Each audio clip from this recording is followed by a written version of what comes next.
Terima kasih Bang Agus sudah menyampaikan paparannya, memperkaya wawasan ini. Mungkin karena semua narasumber sudah menyampaikan, mungkin kita beri kesempatan untuk partisipan lainnya untuk bertanya atau menguraikan. Silahkan Bang Penunggang Kuda, Bang Al Hidayah, Bang Afro, Bang Cecep, Bu Maria Maskat, Mas Marianto, Bang Musa, silahkan. Boleh Bang Ain masuk? Silahkan Bang Cecep, silahkan. Ya, baik, makasih. Assalamualaikum warahmatullahi wabarakatuh. Waalaikumsalam warahmatullahi wabarakatuh. Cukup menarik. Ini yang dibahas ya. Sesuatu yang sering kita dengar, sesuatu yang nampak sudah jelas, tetapi ketika dibahas jadi lumayan kompleks dan semerawut ternyata begitu ya. Nah, Pak. Kalau kita tadi sudah banyak yang mensitat ayat yang paling populer gitu, yang semua sudah hafal juga mungkin kan di Al-Baqarah, di situ yu'minuna bil ghaibi gitu ya. Semua tadi hampir mensitat itu. Nah, ingin saya coba kemukakan di sini kan goib di sini dirangkaikan dengan yu'minuna gitu ya, dimana diartikan menjadi beriman dengan yang goib gitu kan, beriman dengan yang goib. Nah, sebetulnya dari sinilah pangkal mula kesemrawutannya gitu kan, karena peristilahan berimannya sendiri yang clear sebetulnya kan begitu Mas Ain ya. Jadilah kemana-kemana interpretasinya. Nah, beriman dengan yang goib sama dengan percaya tentang yang goib gitu kan. Jadi ada percaya percaya macam-macam, percaya ya goib ini multi tafsir begitu, karena berimannya di sini diartikan percaya, itu akar mulanya sebetulnya. Jadi kemana-kemana gitu ya, percaya dengan apa ini yang goib ini, percaya tentang tentang arwahkah, percaya tentang yang nggak ada kah, yang nggak bisa dilihat dan segala macam. Menjadi semerawut, akar kesemrawutannya di situ. Padahal goibnya sendiri sesuatu yang sederhana sebetulnya bisa dijelaskan gitu kan, apabila kata-kata yu'minuna ini sudah clear begitu. Nah, kalau kita mau coba pakai alternatif yang lain selain beriman ini sama dengan percaya gitu kan, di mana hadis dijelaskan al iman akun bil qalbi wa iqrarun bil lisan wa amalun bil arkan, bahwa iman itu adalah kita ringkas menjadi pandangan dan sikap gitu ya, memandang dan mensikapi segala sesuatu gitu, atau pandangan dan sikap hidup. Maka yu'minuna bil ghaibi sama dengan berpandangan dan bersikap dengan gaib gitu ya. Nah, di mana berpandangan dan bersikap itu pasti dengan sesuatu, Pak.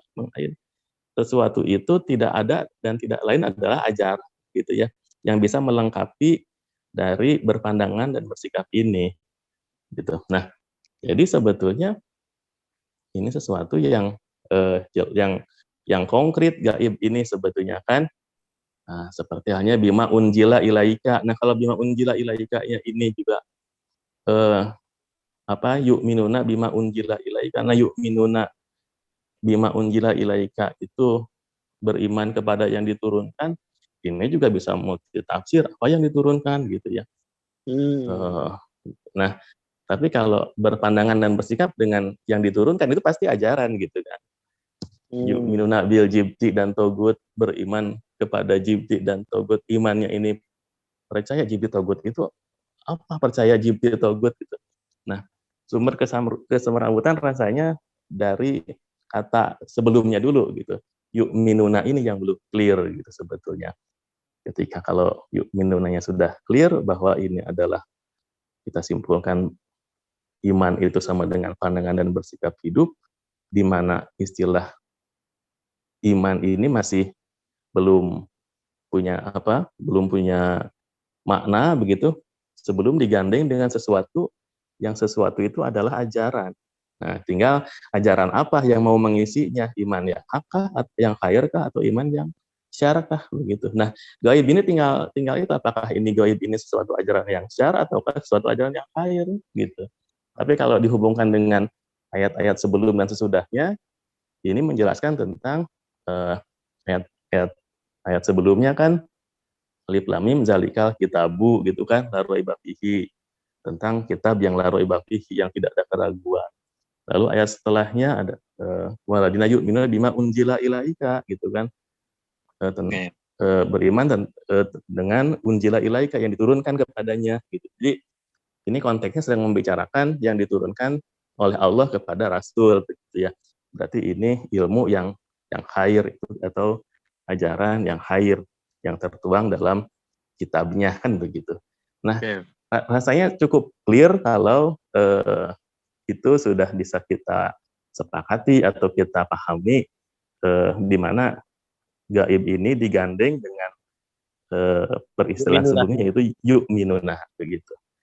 Ya, itu mungkin Ayun masukan dan sumbangsi dari saya sedikit. Terima kasih. Oke, saya mau tanya Bang Cecep. Itu berarti kalau menurut penjelasan Bang Cecep itu kalau dikaitkan dengan iman ya. Jadi dikaitkan dengan hadis al-imanu ngadun bil qalbi ya, wa iqrarun bil lisani wa ngamalun bil arkan, yang disimpulkan menjadi ya pandangan dan sikap hidup tadi, itu menjadi sebuah penjelasan dari al-ghaib itu, karena al-ghaib itu sendiri menjadi sesuatu yang harus diketahui kan, karena dia akan menjadi pandangan hidup kita. Betul, seperti itu. Betul. Ya, berarti artinya ada perbedaan dengan yang Bang Agus tadi sampaikan, bahwa ada ghaib yang tidak bisa kita ketahui ya, ada gaib yang sedikit kita ketahui. Saya nangkepnya gitu. Jadi artinya Bang Cecep mempunyai pandangan berbeda bahwa al-ghaib itu memang ya seharusnya harus bisa kita ketahui seluruhnya gitu. Karena kan itu kan akan menjadi keimanan kita kan, pandangan dan sikap hidup kita gitu ya Bang Cecep. Akan menjadi pandangan kita, menjadi pandangan dan sikap kita selanjutnya. Dan iman itu, kata-kata iman gitu ya dalam Al-Qur'an itu pasti digandeng dengan sesuatu. Sehingga dia menjadi bermakna gitu ya. Jelas imannya iman dengan apa gitu. Ya hanya dua kalau kita klasifikasikan, iman dengan ajaran Allah atau iman dengan lain-lain ajaran gitu kan. Nah, jadi yang digandeng dengan iman itu pasti ajaran. Atau ya ajaran atau ilmu, ya ilmu yang apa begitu, ilmu yang seperti apa. Jadi kalau gaib digandeng dengan yu'minuna, pasti gaib ini adalah ilmu. Gitu. Oke. Ya, mantap ini. Memperkaya wawasan ini, pandangannya jadi banyak ini. Terima kasih Bang Cecep. Mungkin ada yang lain, partisipan yang lain untuk menanggapi dari narasumber. Bang Opo, buka mic. Ya, saya coba nih ya.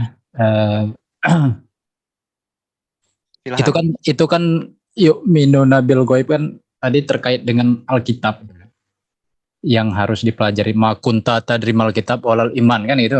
Nah, terkait ke situ. Ada satu pertanyaan lagi nih, tadi kan tidak dijawab juga. Ini tambah lagi pertanyaan. Dalam surat 6 ayat 59. Wa indahu mafatihul ghaibi la ya'lamuha illa huwa wa ya'lamu ma fil barri wal bahri wa ma taskutu min waraqat illa ya'lamuha. Assalamualaikum warahmatullahi wabarakatuh. Waalaikumsalam warahmatullahi wabarakatuh. Silakan Bang Opo lanjut. Jadi kan di situ dikatakan ya menurutnya kunci-kunci al-ghaib katanya kan. Nah, terus dijelaskan tiada yang mengetahuinya kecuali dia kan gitu.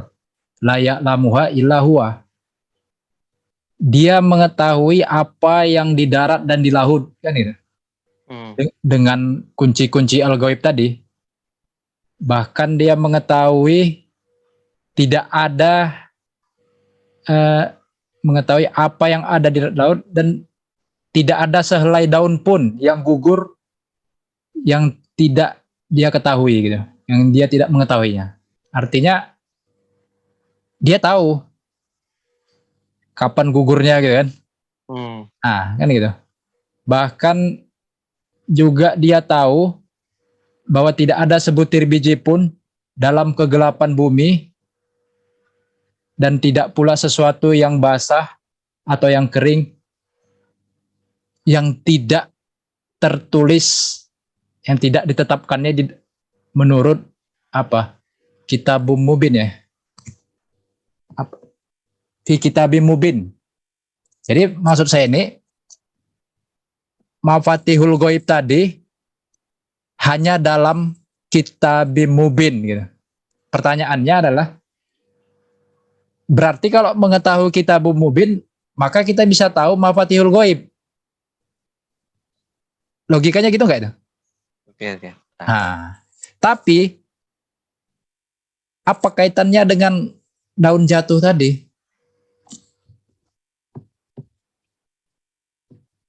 Karena katanya tidak ada selai daun pun yang gugur yang tidak dia mengetahuinya. Artinya dia tahu daun yang gugur pun dia tahu kapan gugurnya gitu.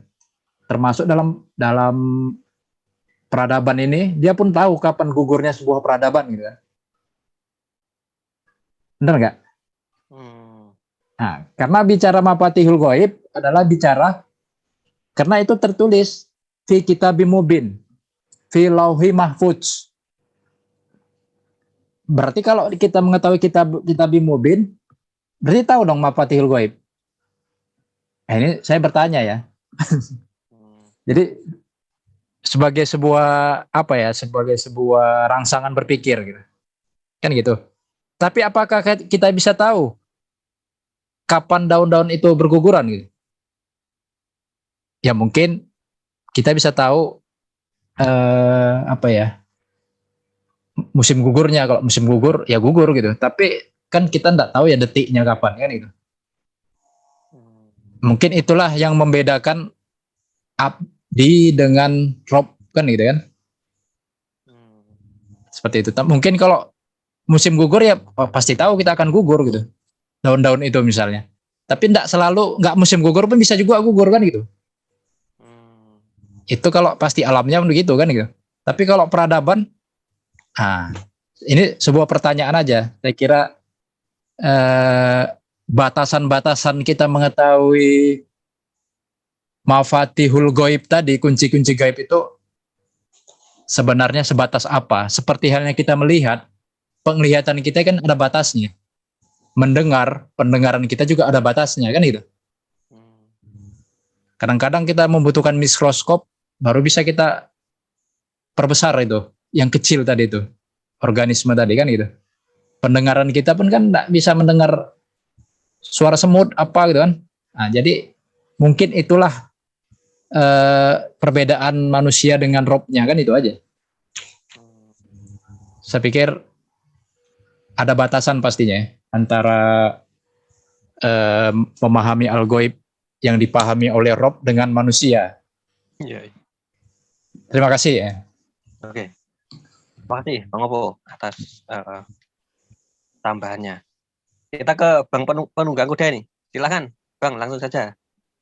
Ya, terima kasih Bang Ain. Saya tadi sedikit banyak ada menyimak penjelasan tentang al-ghaib ini ya.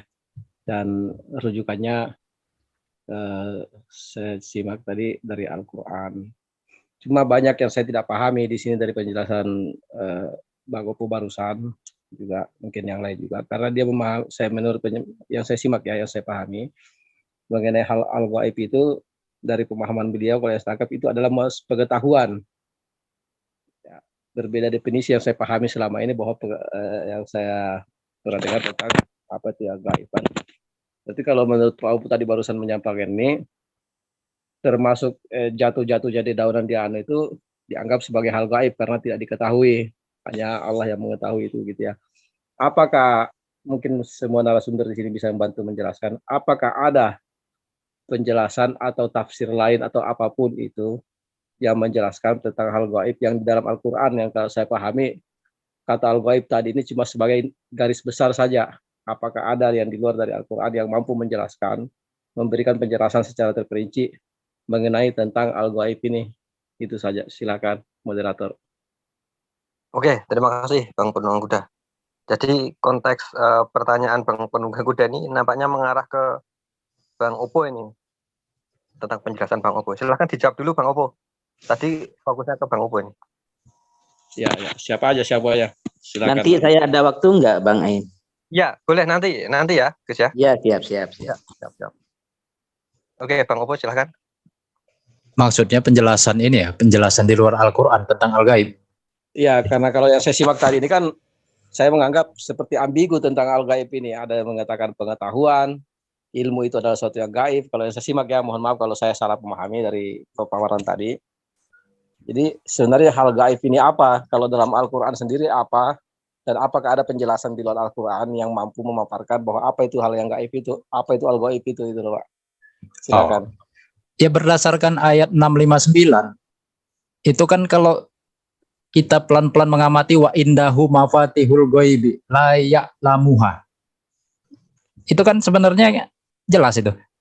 Menurutnya lah kunci-kunci al-gaib itu. Ya. Tiada yang mengetahuinya. Itu Apa kan itu al-gaib? ya tunggu, itu kan menggunakan kata ilmu di situ. La ya'lamu, tidak ada yang berilmukannya. Berarti al-gaib itu adalah ilmu. Oh, ilmu. Tidak ada yang berilmukannya kecuali dia. 65 berapa? Bang Opo? 659. 659. Ya. Jadi berdasarkan kalimat itu aja kalau dalam bahasa Indonesia kita sebenarnya sudah mengerti maksud tersembunyinya. Tiada yang berilmukannya. Berarti kan itu sebuah ilmu. Apalagi dia ada alif lam mim di situ. Iya. Oke. Di Saya situ- paham. Kalau gaib ini adalah ilmu ya. Ilmu, dan ilmu itu memang gaib gitu. Tetapi ada batasan. Manusia mengetahuinya. Tidak semua yang gaib itu bisa diketahui manusia gitu. Kalau dia nggak ada batasan, dia sama nanti dengan Rob. Pasti ada batasan. Di bumi mana dimatikan, kapan dimatikan. Nah, kalau kita dikasih tahu kapan dimatikan, detiknya kapan, di bumi mana, di WC atau di lubang buaya, itu Oke, Pak Aus, maaf sebentar. Jadi saya lagi, kalau begini penjelasannya, saya akan bertanya begini. Jadi al-gaib ini kata sifat, kata benda, atau kata kerja jadinya kan? ya dia kan jelas isi makrifat itu. Al-gaib kan isi makrifat. Ilmu tentang yang sifatnya abstrak. Sebuah abstrak itu lawannya konkret. Makanya konkretnya itu as-syahadat sebagai sebuah fakta, faktual. Jadi kalau kita buat jurnal gitu kan, tesis itu kan ada abstraksi. Abstraksinya itu kan masih umum dia, makanya deduktif. As-syahadat itu udah bicara faktual, pembuktiannya, pendataannya, itu induktif. Nah, jadi ini konteks ilmu ini. Karena Al-Quran itu adalah bicara ilmuha, ilmu Allah, bicara ilmu Allah. Dan yang diajarkan dalam Al-Quran itu adalah yang bisa diaplikasikan oleh manusia gitu. Ya. Artinya cuma sedikit al-ghaib itu yang diajarkan kepada manusia. Tidak semua gitu. Iya. Itu aja gitu. Oke. Yang bisa dipraktekkan aja yang diajarkan. Saya tambahkan mungkin Pak Opo ya. Pertanyaan dari Awi ini, menurut Pak Opo itu gaib itu adalah keseluruhan ilmu atau adalah hanya sebagian ilmu gitu. Itu yang belum jelas tadi. Iya, betul, Bang Apro. Silakan Iya, Pak. betul.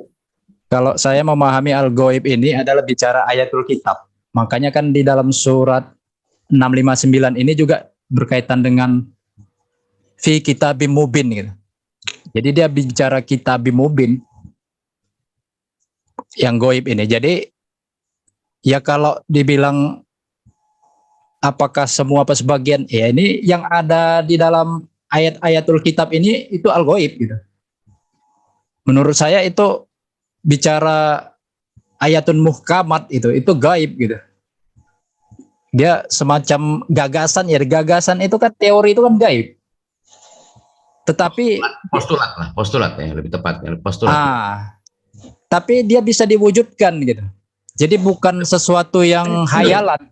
Ya, paham saya. Tapi di sini pertanyaannya Karena tadi Pak Opo menyinggung tentang asyahadah. Nah, di sini kan di surat As-Sajdah ayat 6, Zalika alimul ghaibi wasyahadatil azizur rahim. Di situ berdampingan itu al-ghaib dan asyahadah. Betul Iya. ya? Iya. Oh, ya? Nah, di situ makanya yang saya tanya, al-ghaib ini adalah keseluruhan ilmu, tidak mencakup asyahadah, atau al-ghaib dan asyahadah adalah bagian dari ilmu. Itu pertanyaannya, Pak Opo. Ya. Jadi kalau pakai istilah lain kan ada ayat gitu, pakai alif itu ayat gitu. Nah, itu bicara al-ghaib. Ada ayatun pakai tata marbuto itu. Nah, itu bicara data. Kalau ayatun bicara gagasan gitu. Jadi gagasan untuk dibuktikan ke dalam sebuah pendataan itu namanya ayat gitu atau al-ghaib tadi gitu. Tapi hasil pembuktian atau kalau istilah lain ru'yah dan takwil gitu. Nah, jadi ru'yah itu misalnya dalam surat Yusuf kan digunakan itu kata-kata ru'yah. Haji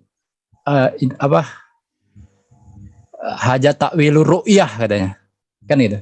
Inilah takwil dari ru'yah sebelumnya kan gitu. Jadi bicara sebelumnya dia udah punya sebuah pandangan, ini ro'a itu ahada asaro kaukaban kan gitu. Nah, itu ru'yah. Itu ru'yahnya Nabi Yusuf itu. Jadi jawabannya apa, Pak Opo?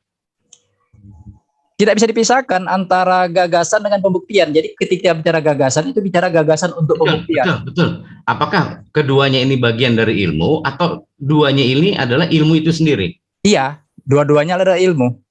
Keseluruhan ilmu adalah al-ghaib dan asyahadah gitu. Iya, betul itu. Betul ya. Betul. Betul itu.